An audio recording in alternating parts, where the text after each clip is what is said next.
For many, like Christina Sean, there's no choice but to escape. Her village came under attack. Pregnant and carrying her 2 children, she trekked through the South Sudanese bush.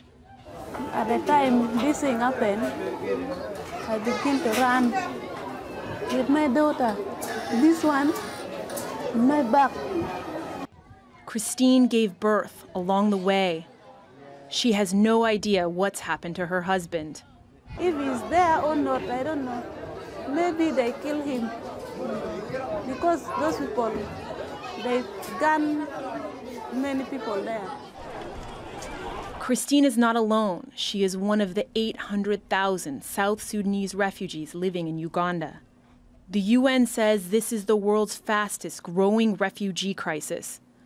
More than 1.8 million people from South Sudan, half of them children, are living in neighboring countries. The UN is appealing to the world for $1.4 billion to help them. We don't want that little children die. That's it, very simply. What we are seeing in South Sudan is, for the first time in years, that people are dying from a famine. They are dying from hunger, from illness. The children are withering away the fastest. And this, in the 21st century, is simply not acceptable. It's a nightmare, and it's on all of us. The people of South Sudan have been caught in a civil war for the past 3.5 years. And it's not just fighting that's forcing them to leave. Severe drought and famine are additional disasters, all causing an influx of refugees that's already exceeded the UN's most pessimistic estimates. Whitney Hurst, Al Jazeera. Well, the UN humanitarian chief Stephen O'Brien joins me now live from Doha. South Sudan, as we have been repeatedly saying, is facing this huge humanitarian crisis. What more needs to be done by international actors? Well, of course, when we had the pledging conference only very recently in Geneva with well over $1 billion pledged, we need those pledges to convert to cash really quickly. Cash buys programs, programs save lives. We can buy the food, we can get the trucks rolling, and then it becomes a huge issue about making sure that we have safe, unimpeded access to reach all the people in need, and we only measure the need. It's not a question of going to one part or another, it's purely who needs it.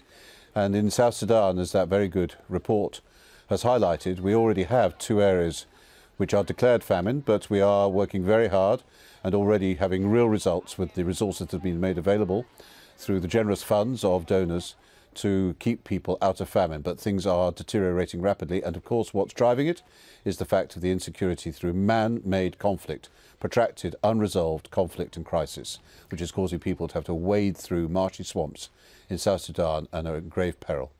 Yeah, I mean, that's the problem, isn't it? It's all very well pledging the money, but actually change needs to happen on the ground. And should it be that some of the countries who are pledging the money should also be getting involved in pressuring those on the ground to come up with some sort of political solution to all these conflicts? Well, that's precisely what has to happen, is that whilst we're dealing with the immediate crisis, the immediate needs, and doing our very best to design into the way we respond to that, to try and make sure that we have durable solutions that are going to leave people not in a state of vulnerability, so that we look at these more developmental issues, even as we're meeting immediate needs. But for safe access and for making sure that we can reach those people, as well as asking people and nations and the very generous donations that we receive to be actually converted into cash, we need member states of the United Nations to use their influence on the parties, on the regional players, whether that's in the case of South Sudan, IGAD, or the AU, to really influence the parties to allow access, to get at the root causes, which is this protracted displacement through conflict, which you and I, if our children were not able to get food or couldn't get to school or have no hope, or if we are fearful of bombs dropping on our heads, of course, what do? You take off, you flee to where you think it's safer, or where you can get the food, or where you can get the medicines. And I was only in South Sudan recently, and I could see for myself the outbreaks of cholera. This is a direct consequence of the waterborne diseases, which, when you have crowding and displacement, almost inevitably follow. The UN has these donor conferences. Everybody pledges the money. You've asked for, I think, $1.1 billion for Yemen, for example, $1.4 billion for South Sudan. The money does get pledged, but you've already alluded to the fact that sometimes that cash isn't handed over. How long does it take from the pledges to the cash actually being delivered to you? Well, it's a good question. It is variable. At the moment, the South Sudan pledge for what we need in order to have the 4 areas of nutrition, food, water, sanitation and hygiene, and for medicines and health is about 1.1 billion. And we need to raise that money. And of course, converting to cash, it can take sometimes months, but some is being raised. We've got about 29% funded, of which we have some cash flowing, but we use the Central Emergency Response Fund, which is the central fund for all disasters, which I can have the way of signing that into cash. Very often that's the lead money, which enables things to get mobilised, to get going, to reach people in need in the very early stages. But so much of what we're dealing with, not least in South Sudan, and the case is true of across all 4 of the threatened famines, be that in northeast Nigeria, in the Horn of Africa, in Somalia, and in Yemen, all of them are characterised by conflict.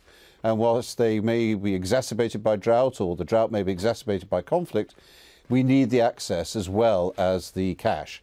And I am pleased to say that whilst it's still at about somewhere between 1/4 and 1/3 funded, if you take the amounts that we need right across all those areas, it's still very important that we impress not just access but getting the root causes, because ultimately there will be no military solutions. These will have to be political and discussed solutions to get to a way that we can actually have safe access. All right, Stephen O'Brien joining me live from Doha. Thank you.